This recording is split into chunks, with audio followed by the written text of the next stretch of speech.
While the letter written by Shri Ghulam Nabi Azad is an internal matter of the Congress party, this letter is a vote of no confidence in the top leadership of the Congress party, which no longer functions as a party but has become a parivarik firm, a party which only puts family first.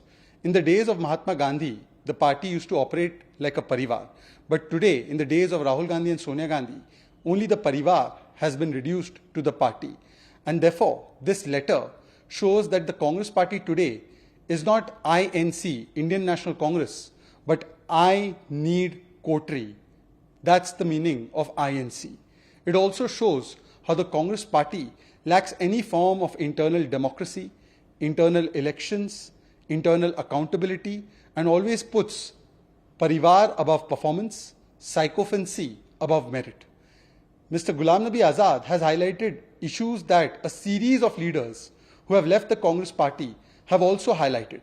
But unfortunately, the Congress party, whenever it is made to see the reality, always insults, humiliates, and throws out or sidelines those leaders, be it G23, be it Ghulam Nabi Azad ji, be it other senior leaders or younger leaders of the Congress party, when they speak truth to power within the Congress party. On the one hand, Rahul Gandhi says that he is trying to establish democracy across the country, but the Congress party itself has become a democracy-free zone. It has no tolerance for divergent views.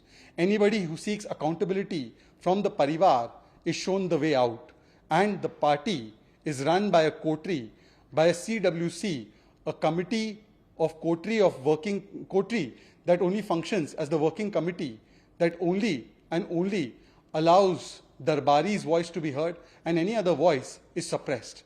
This is the reality of the Congress party, and therefore Mr. Ghulam Nabi Azad, when he highlights this in the letter, he is now being called a traitor and is being labeled as somebody who has betrayed the party. But actually, if anybody speaks against the parivar or for reforms in the party, is sidelined and is abused and insulted, just like Narasimha Rao or just like Sitaram Kesari were humiliated.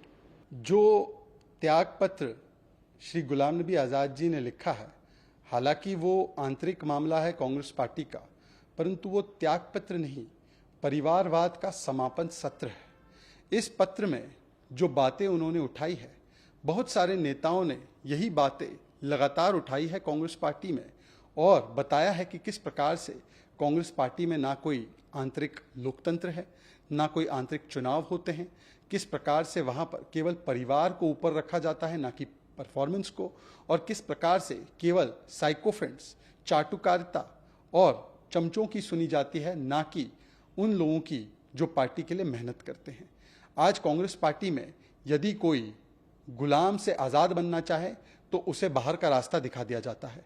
ये वही party है जिसमें कि आज INC का मतलब Indian national Congress नहीं बल्कि आई नीड कोटरी बन चुका है। और इस कोटरी के चलते किस प्रकार से अनेकों नेताओं को, चाहे वो 50-50 वर्ष बिताने वाले नेता हो पार्टी में या चाहे वो युवा नेता हो, उनको छोड़कर जाना पड़ रहा है, क्योंकि आज पार्टी केवल और केवल 2-3 लोगों के हाथ में है और एक पारिवारिक एंटरप्राइज बन चुकी है। परिवार ही मात्र पार्टी के रूप में आज तब्दील हो चुकी है। ये हकीकत है कांग्रेस पार्टी की। एक तरफ जब इस प्रकार के सवाल उठाए जाते हैं पार्टी के रिफॉर्म को लेकर, तो ऐसे नेताओं को गद्दार और बाकी गालियों से अपमानित किया जाता है और उन्हें साइडलाइन किया जाता है, चाहे वो G23 हो, चाहे वो गुलाम नबी आज़ाद हो, चाहे वो और भी कोई नेता हो। ये दिखाता है कि कांग्रेस पार्टी में कोई सहिष्णुता भी नहीं है, ना लोकतंत्र है। वैसे तो कांग्रेस पार्टी और राहुल गांधी पूरे देश में लोकतंत्र की बात करते हैं, सहिष्णुता की बात करते हैं, परंतु अपनी ही पार्टी को लोकतंत्र फ्री कर चुका है। इसमें कांग्रेस पार्टी को आज भारत जोड़ो के बदले परिवार छोड़ो का अभियान चलाना चाहिए, क्योंकि आज जिस प्रकार से परिवार की नाकामी के चलते, परिवार के रिमोट कंट्रोल के चलते, परिवार के इस रवैये के चलते एक के बाद एक सारे कांग्रेस पार्टी के नेता पार्टी को छोड़कर जा रहे हैं, ये दिखाता है कि किस प्रकार का अविश्वास कांग्रेस पार्टी के प्रथम परिवार में लोगों का भी है और कांग्रेस के नेताओं और कार्यकर्ताओं का भी है। देखिए, मुझे लगता है कि आगे की भविष्यवाणी तो मैं नहीं कर पाऊंगा, परंतु आज जो हकीकत है उसको बयान करने के लिए आज केवल गुलाम नबी आज़ाद जी ने नहीं बल्कि कई सारे कांग्रेस के नेताओं ने बार बार प्रयत्न किया है। और कांग्रेस पार्टी है जो हमेशा धूल जब चेहरे पर होती है वो आईना साफ करती है। तो इसीलिए जब तक कांग्रेस पार्टी इतनी गलतियों को नहीं सुधारेगी और भारत जोड़ो के बदले पहले परिवार छोड़ो का अभियान नहीं चलाएगी, परिवारवाद की राह पर चलती रहेगी, केवल और केवल कोटरी सिस्टम और चाटुकारिता करने वाले नेताओं को और दरबारियों को ही तवज्जो देती रहेगी, तब तक कांग्रेस पार्टी का उभर पाना मुश्किल ही नहीं नामुमकिन है। पर यह कांग्रेस का आंतरिक मामला है, तो उन्हें तय करना होगा।